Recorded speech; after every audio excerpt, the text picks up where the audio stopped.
So, what are we learning about today? We are learning about how to live independently. I'm assuming everybody listening to this does not want to live with their parents for the rest of their lives. With that being said, you have a lot of choices to make in regard to living independently, and some of them we're going to go over today. You'll see in the front that we're talking about renting. We're not talking about buying when we get out of high school or college. And then you'll see a number of independent companies on here that may be associated with bills once you do live independently, such as Comcast or Verizon or Pico for energy. So, how do you find an apartment? First thing is that you have to decide where to live. You do not need to stay where you live right now. However, you may choose to. Certain things that I guess inspire people to live in certain areas are areas such as family or your school or your work. Please realize that if it is your school, you may want to live close because you'll be attending that school for at least a year. However, your work can change. If people choose to live right near where they work and then they lose their job or change jobs, it may influence you or you may not feel as welcome in that area as you were initially. So always consider that when you're looking at an apartment. Also, do you want to live alone or with friends? I'll let you know I lived in several apartments and never did I live alone. Sometimes it was just easier to live with friends or acquaintances to help share the bills, such as the rent or utilities that come with owning an apartment. So, do you find an apartment on your own or do you go with a realtor? That is your choice. Each has their own benefit. If you do this on your own, you don't have to rely on anybody else's schedule other than the person that you're trying to view the house of. However, if you go with a realtor, they will set up all the showings, which is all your appointments to see places, and they will also take care of all your paperwork. Here is a snip of Craigslist that I took on January 10th, so that's Sunday. I pulled up some apartments that were in Philadelphia. This is Craigslist. This is most likely what you would use if you were finding an apartment all by yourself. You'll see that there's a lot of options on here, and obviously I only took a small snip of the screen. These update daily, and there are always plenty of options. You'll see that they vary in price. You see one on here for $710 in Wilmington, Delaware, or $815 in Abington, all the way up to you see 22 and $2,300 apartments. Some of the things to consider here are square footage. You'll see this as well on the next page, where that first apartment just says two bedroom or the second one says one bedroom, but it doesn't tell you the square foot. Please note that most likely that means it is smaller versus if you see other areas that say 1,300 square feet are going to be a larger apartment. So, the pros of Craigslist, they update daily. Sometimes you can find them cheaper. The cons here is that they may not be up to code. What does that mean? Well, before you rent out a home as a landlord, you should get it inspected, but not everybody does. This can mean that maybe your smoke detectors aren't all up to date, or your extinguishers may not be in the house, or there may be other issues such as the steps not being repaired correctly, or other issues that would prevent it from being rented. Also, you will not be going to see the apartment with people, so there's always a potential for danger. You don't always hear about people being injured on Craigslist. However, again, you're walking into an unknown establishment by yourself. If you go with a realtor, however, you will see I took a snip of Zillow, which is a website dedicated to houses for rent and for selling your home. You'll see that we have things on Susquehanna Avenue for $1,550 a month at 1,200 square feet, all the way down to a $775 a month apartment at 600 square feet. The pros of working with a realtor is that you're safe when viewing them because they set up appointment times and usually that is electronically coded. The lease is all set up for you, and all of your initial monetary monies exchanges, which is your security deposit and your leases in the beginning, are handled for you. Also, as I've learned in the past, I had a heating issue with one of my rental establishments, and I was able to call my realtor, and he was able to get in touch with my landlord who had not called me back. Sometimes that is a benefit. Cons, you can't go see a place without your agent, so you have to wait for them. What is a lease then? This is a contract by which one party conveys land. This person is going to be called your landlord because they are giving you the property to another, which is you, for a specified time, usually 1 year, in return for a periodic payment, which is your monthly rent. So here are the terms. You're going to read the following paragraph while I read it aloud. A blank, so generally that's a person's going to be there, or and then a date as a leaseholder. All right. What it's telling you here is that thereafter it shall become a month-to-month tenancy. If resident should move from the premises prior to the expiration of this time period, he shall be liable for all rent due until such time that the residence is occupied by an owner, approved paying resident, and/or expiration of said time period, whichever is shorter. When you take a look at this paragraph, it's very important to know that a clause such as this will be found in almost any lease. It may be identical or written slightly different. Regardless of its wording, it means that if you leave early, you are held responsible for the rent until the end of your lease. So let's say you were a paying rent, or you were a person right now living on your own, and your lease was up in March, but you left today. That means that you would still be responsible for February and March's rent for your landlord. And if you didn't pay it, they could feel free to sue you, which very frequently does happen. All right. Also, if that's not the case, you can always try to find somebody to take over the lease for you. That way, you are not held liable for that extra money. So payments. Rent and other charges are to be paid at such time or method designated by the owner as follows. What will be written in that blank is how you have to pay your rent, and it's not up to you. So the landlord can say that they demand cash, which I would never say is a good thing because you can never prove. But usually they would demand check or money order. The reason for that is because there will always be a record if you paid your rent. Therefore, if you ever went to court over a rent matter, both parties would be able to prove if money was received. If your landlord ever asks to give them cash, I would advise you not to do that because there will be no proof that you gave your landlord the money. It's a very important lesson to learn.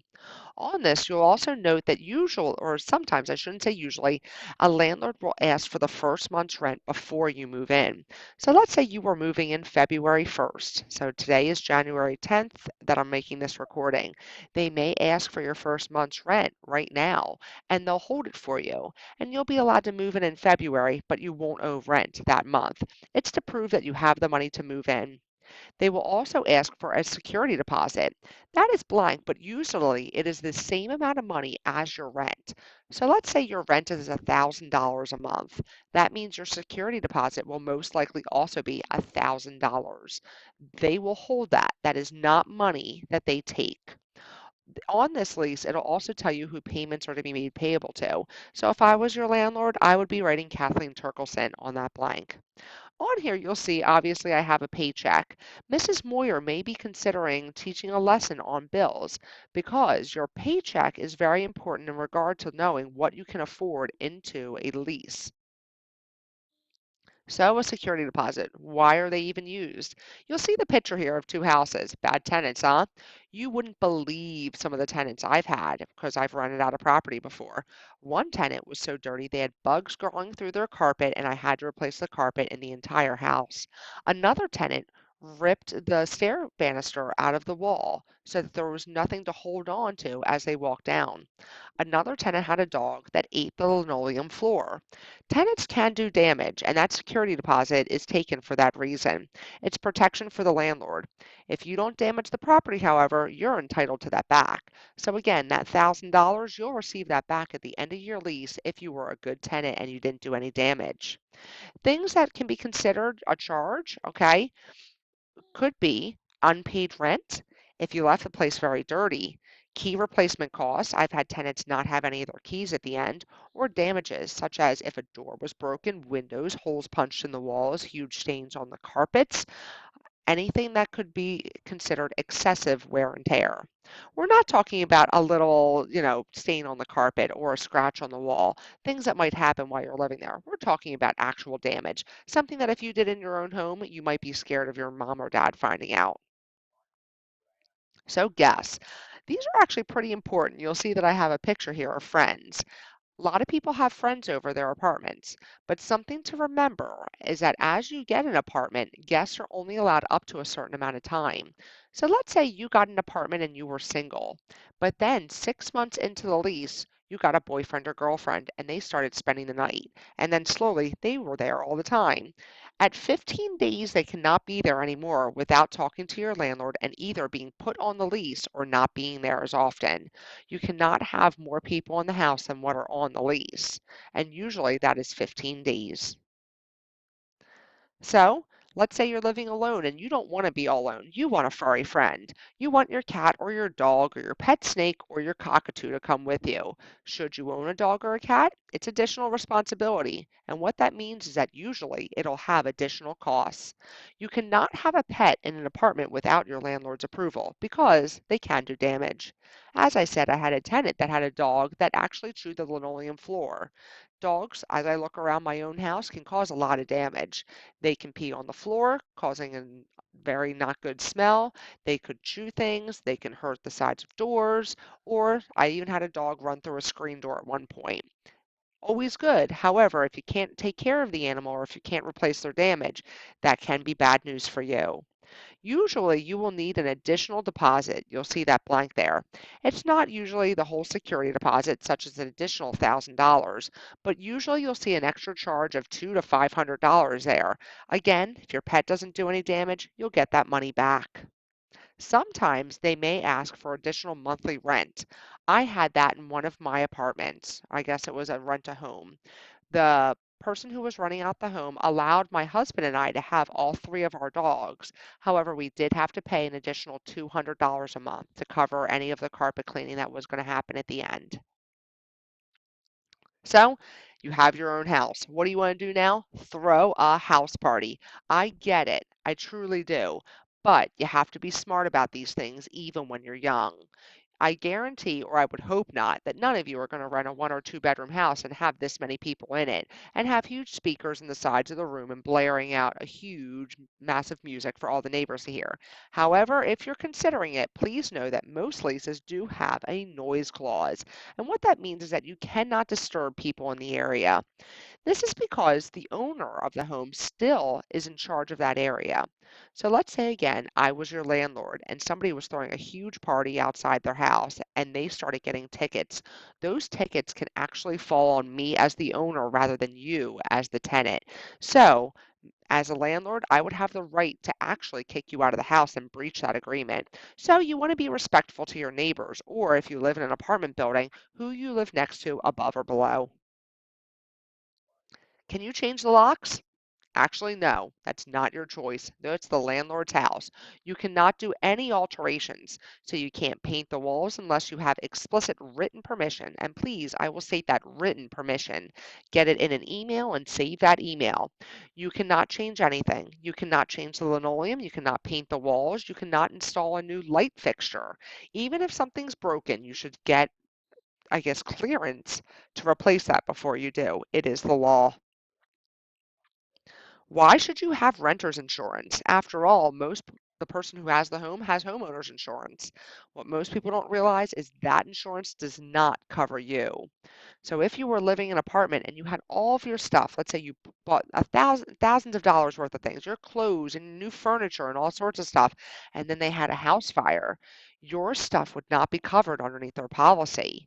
Or if there was a large flood, such as Katrina again, your stuff would not be covered. So what you want to do is get renter's insurance.